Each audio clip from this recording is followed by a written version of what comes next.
সর্ষে চিংড়ি তৈরি করার জন্য এখানে আমরা নিয়েছি আজকে পাবদা চিংড়ি মাছ। পোস্ত আর সর্ষে আমি ভিজিয়ে রেখেছি।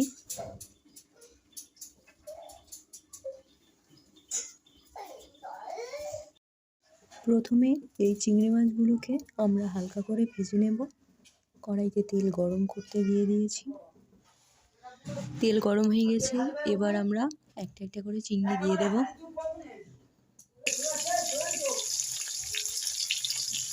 দু পিঠ হালকা হালকা করে ভেজে তুলে নেব।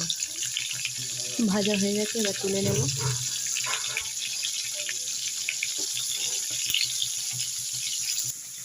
চিংড়ি মাছগুলো তুলে নিয়েছি, দেখুন এইভাবে বাকিগুলো আমি ভেজে তুলে নেব। চিংড়ি ভেজে তুলে নিয়েছি। এই তেলেই এবার আমি দিয়ে দেব কালো জিরে, দিয়ে দিচ্ছি টমেটো,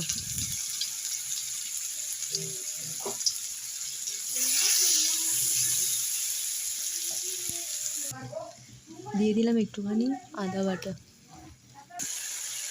দিয়ে দিচ্ছি সামান্য হলুদ, দেব সামান্য লঙ্কা গুঁড়ো।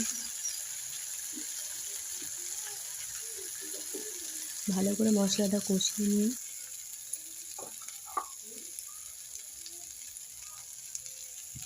এবার দিয়ে দিচ্ছি পোস্ত আর সর্ষে বাটা।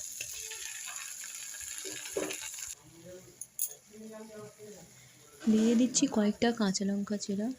এবার এটাকে ভালো করে কষে নিয়ে জল দিয়ে দেবো। কষানো হয়ে গেছে, এবার আমরা এতে পরিমাণ মতো জল দিয়ে দেবো।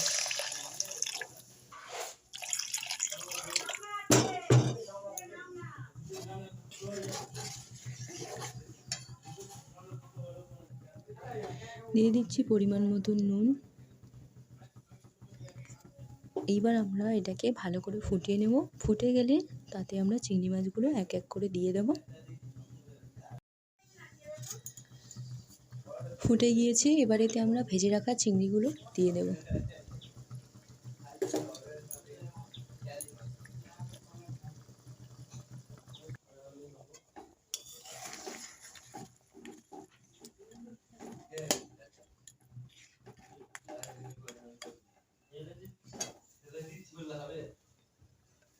আরও কয়েকটা কাঁচা লঙ্কা চেরা দিয়ে দেব।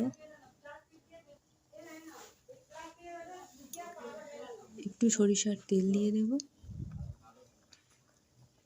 এবার এটাকে ঢাকনা দিয়ে কিছুক্ষণ রেখে দেব।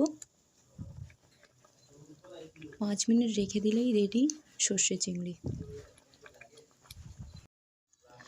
নামিয়ে নিলেই তৈরি আমাদের সর্ষে চিংড়ি।